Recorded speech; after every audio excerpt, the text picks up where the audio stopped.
முள்ளங்கி நம்ம உடம்புக்கு எவ்வளவு நல்லதோ, ஆனா அதோட கொஞ்சம் பொருட்களை நம்ம கலந்து சாப்பிடக்கூடாது அப்படிங்கிற விஷயம் உங்களுக்கு தெரியுமா? அந்த ஆகாரம் என்ன, அது கூட எதெல்லாம் கலந்து சாப்பிடக்கூடாது அப்படிங்கிற விஷயத்த இன்னைக்கு இந்த வீடியோல பார்க்கலாம். இந்த வீடியோவை ஃபுல்லா பாக்குறதுக்கு முன்னாடி லைக் பண்றதுக்கு மட்டும் மறந்துடாதீங்க. நம்ம சேனலை சப்ஸ்கிரைப் பண்ணி பக்கத்துல இருக்கிற பெல் ஐகானையும் கிளிக் பண்ணுங்க. ஃப்ரெண்ட்ஸ், முள்ளங்கி இத இங்கிலீஷ்ல ரேடிஸ் அப்படின்னு சொல்லுவாங்க. இதோட சாஸ்திரிய பேர் ரஃபனஸ் சட்டிவஸ். ஃப்ரெண்ட்ஸ், முள்ளங்கி கேரட், பீட்ரூட் மாதிரி ஒரு ரூட் வெஜிடபிள். அதாவது இது பூமிக்கு கீழே விளையுது. அதனாலதான் இத ரூட் வெஜிடபிள் அப்படின்னு சொல்லுவாங்க. முள்ளங்கிய அதிகமா சாலட்ஸ்ல எடுத்துக்குவாங்க.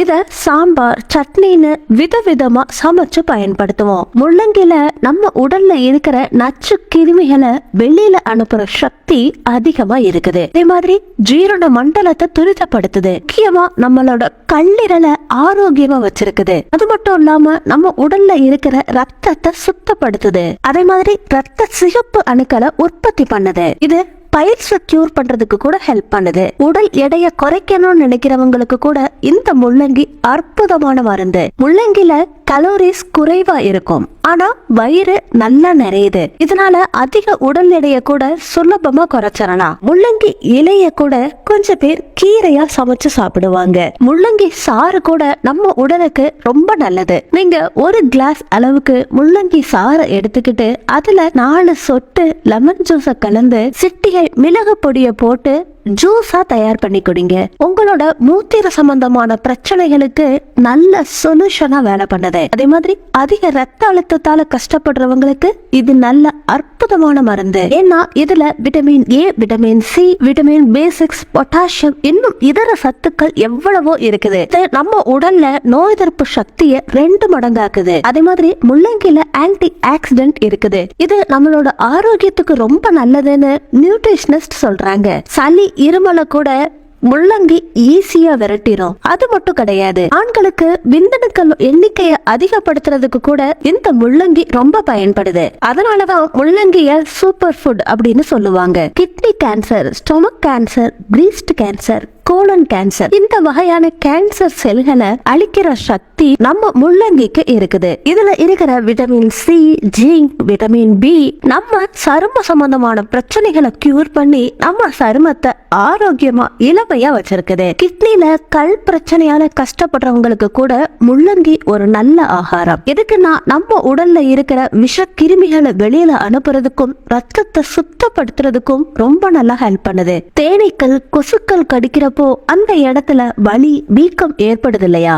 அந்த நேரத்துல நீங்க இந்த முள்ளங்கி சாறு அப்ளை பண்ணீங்கன்னா நல்ல நிவாரணம் கிடைக்குது. ஃப்ரெண்ட்ஸ், முள்ளங்கி நம்ம உடலுக்கு எத்தனையோ நன்மைகளை கொடுத்தாலும் அத அளவுக்கு அதிகமா எடுத்துக்க கூடாது. ஏன்னா முள்ளங்கிய அதிகமா எடுத்துக்கிட்டோம்னா வயிற்றுப்போக்க ஏற்படுத்துது. வாரத்துக்கு உங்க டயட்ல 2 இல்லாட்டி 3 தடவை மட்டுமே சேர்த்துக்கோங்க. அதே மாதிரி நீங்க முள்ளங்கி எடுத்துக்கிறப்போ இன்னும் கொஞ்சம் ஜாக்கிரதைகளை தவறாம எடுத்துக்கணும். இல்லாட்டி கண்டிப்பா நீங்க ரிஸ்க்ல விழுவீங்க. முள்ளங்கி சாப்பிடுறப்பவோ இல்ல அதோட சேர்த்தோ கொஞ்சம் உணவுகளை நம்ம எடுத்துக்க கூடாது. அது என்னன்னு கூட இப்ப தெரிஞ்சுக்கலாம். அதுல முக்கியமானது முள்ளங்கி பிளஸ் பால். இந்த 2ஐயும் கலந்தோ இல்ல ஒன்று சாப்பிட்ட பிறகு இன்னொன்னும் எடுத்துக்க கூடாது. இந்த 2ஐயும் நம்ம சேர்ந்து எடுத்துக்கிறப்போ ஜீரண சம்பந்தமான பிரச்சனைகளோட சரும சம்பந்தமான பிரச்சனைகளும் வர்றதுக்கு வாய்ப்பு இருக்குது. அதே மாதிரி நீங்க முள்ளங்கி பிளஸ் வெள்ளரிக்காயையும் கலந்து எடுத்துக்க கூடாது. எதுக்குன்னா நிறைய பேர் சாலட்ல முள்ளங்கியோட